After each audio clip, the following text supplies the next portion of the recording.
quay từ nãy giờ mà cái neo nó chưa lên.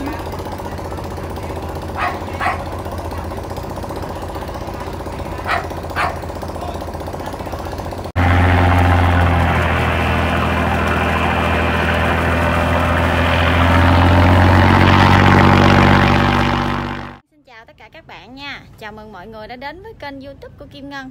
Các bạn ơi, chút xíu nữa thì cái chiếc xà lan của anh ba Lộc đang đậu chung với Ngân á. Chút xíu nữa chiếc anh ba sẽ dời ra phía bên ngoài để mà anh ba chuẩn bị đi nhận hàng á.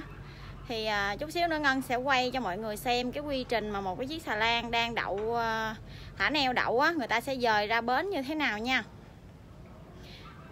Ngân nghe nói chút xíu nữa anh ba sẽ dời á, thì chừng nào mà anh ba đề máy á, thì Ngân sẽ quay cho các bạn xem ha. Mời tất cả các bạn cùng theo dõi cái clip của Ngân ngày hôm nay nha.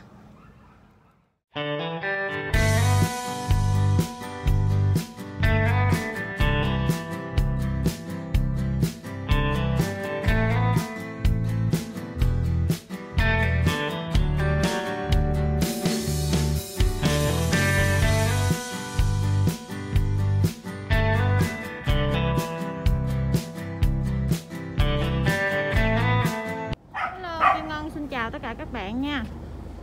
Đây là cái giàm nơi mà xà lan của Ngân đậu nè. Bây giờ thì chiếc của anh ba Lộc đang chuẩn bị dời ra phía bên ngoài để mà đi nhận hàng. Anh ba đang quay neo lên đó, tại vì chiếc của anh ba có thả neo. Đây, hai vợ chồng đang quay neo nè.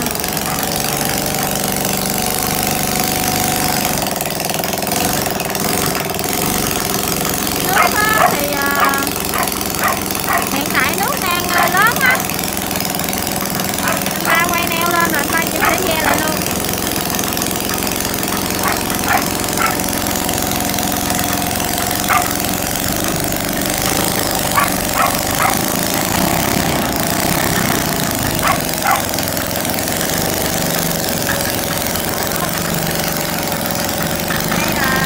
Đây là cái bà thuyền trưởng nè, xà lan bên đó đi có hai vợ chồng mà.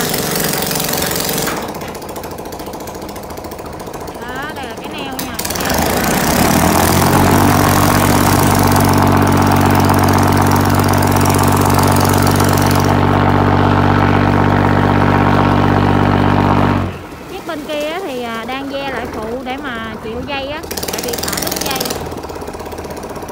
Đây bà thuyền trưởng vô trong lái rồi, bà thuyền trưởng vô trong lái xà lan rồi. Ve nữa ơi.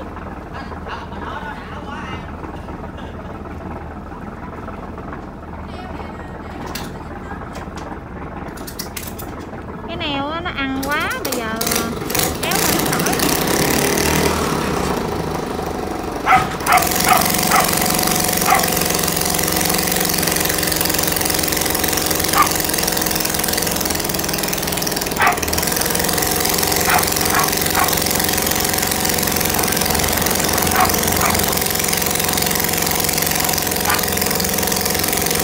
Một phần là do anh ba thả cái neo phía bên ngoài quá xa, và thả hôm nay đậu cũng 4-5 ngày rồi, nó ăn cái đống thịnh ở dưới dữ lắm luôn, quay nó không lên.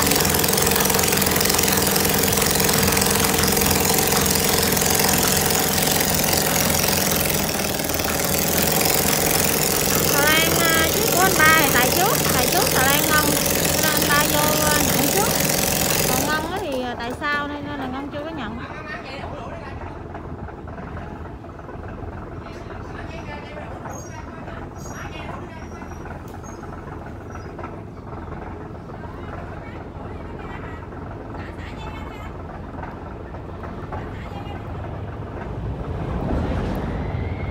Sao chiếc của xà lan Ngân lại đề máy luôn rồi.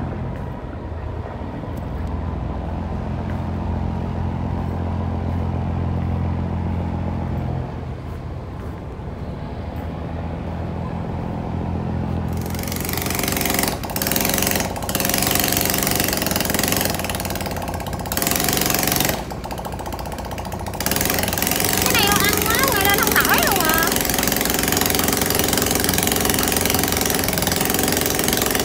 Đây là nguyên một cái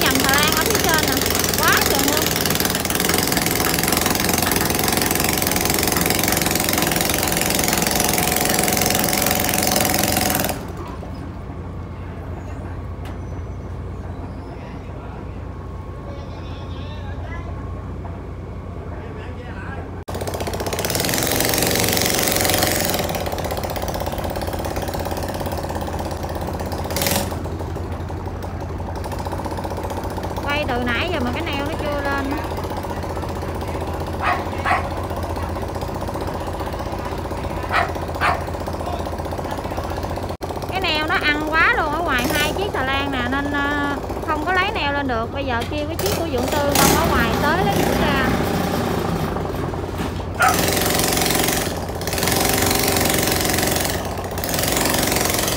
Hiện tại bây giờ thì nước lớn chảy rất là mạnh luôn nha.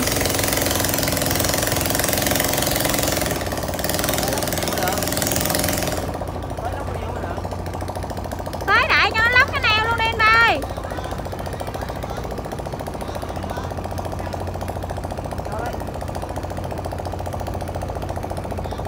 Đây quá trời, một người có một cái xà lan chạy rồi mà mấy người đứng xem.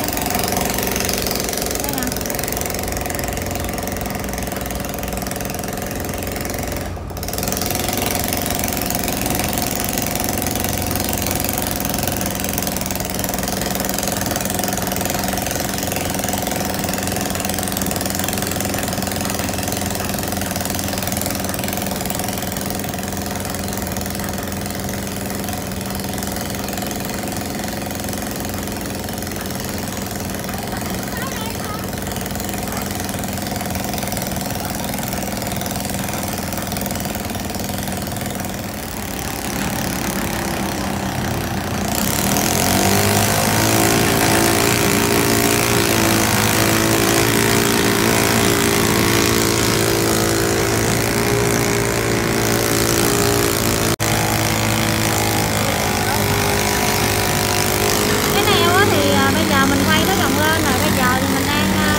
Đó, chị ba Ngân thì đang, chị ba Nâu đang lái ở phía bên trong đó.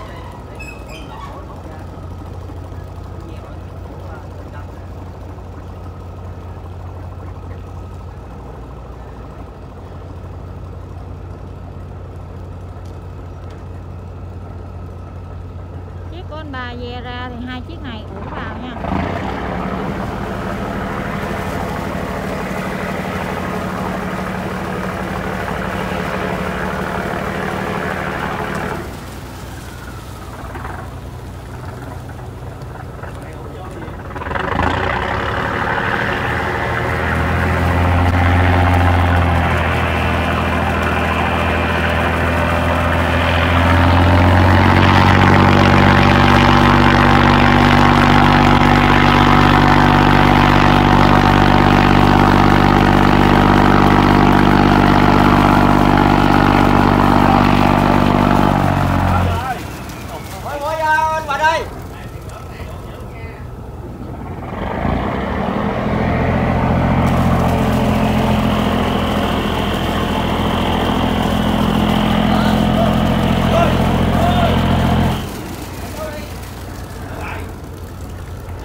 Chiếc của anh ba Ngân thì chưa có đi nhận hàng.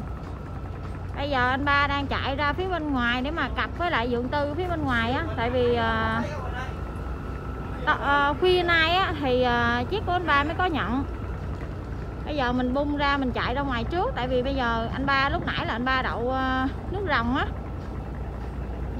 Thì nước lớn này mình chung ra nó dễ, chứ để nước ròng á, nước xuôi thì mình ra rất là khó luôn. Tại vì xà lan của mình có thả neo. Đó, bây giờ thì hai chiếc này đang cặp sát vào nè.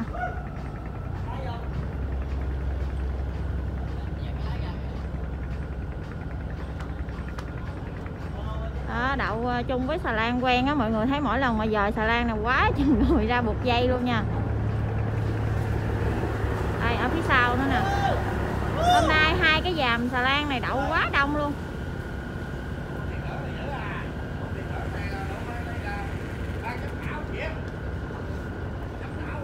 Đó, bây giờ thì chiếc của anh ba chuẩn bị cặp ở ngoài với lại chiếc của Dượng Tư Ngân luôn.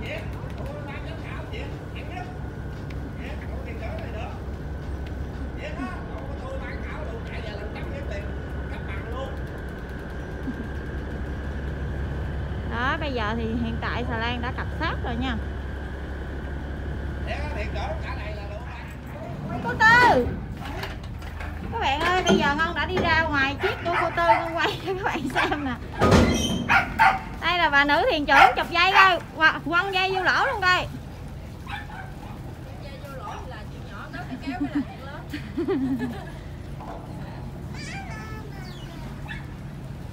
Rồi đó hả? Dạ, giờ ra để tối á.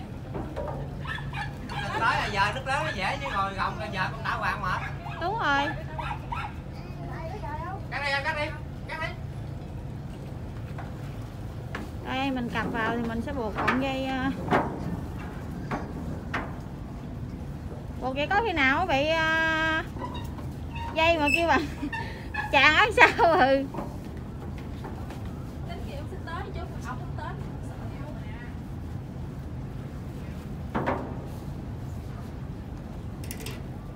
Ngon. Cô Lương mới tắm này vậy cô Tư. Mới tắm ra. Các bạn ơi, hiện tại thì chiếc của anh Ba Lộc á đã cặp vào chiếc của Dượng Tư Ngân xong rồi nè. Chiều á thì Ngân sẽ qua xà lan của anh Ba Lộc chơi. Ở trên vườn của chị Nâu á có trồng một cây dâu tằm ăn, Ngân rất là thích luôn á. Ngân sẽ đi lên vườn hái dâu tằm ăn. Bây giờ thì Ngân xin tạm dừng video tại đây nha. Hẹn gặp tất cả mọi người ở những video tiếp theo. Bye bye, xin chào và hẹn gặp lại. Các bạn ơi, hiện tại thì Ngân đi qua bên xà lan của anh Ba Lộc á với lại chị Nâu á. Ở phía trên nóc á, chị Nâu có trồng một cây dâu tằm rất là nhiều trái luôn. Ngân đi lên đây, Ngân đang hái dâu tằm nè. Đây là bé Tú Anh, con của chị Nâu á. Con chào cô chú đi. Chào chú. Thấy cưng không? Còn đây là bé núp lùm. Đó, bây giờ Tú Anh đang hái dâu tằm cho Ngân ăn. Con hái nữa đi. Kiếm trái chín nha, trái chua lắm thôi, ăn không nổi à. Ở đây có một bé núp lùm. Bên kia.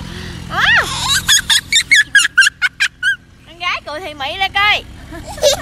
Cười thì Mỹ lên con. Chín quá hả con? Chín quá con cho cái trái chín quá con cho Thím Út kìa, Thím Út ăn trái chín á.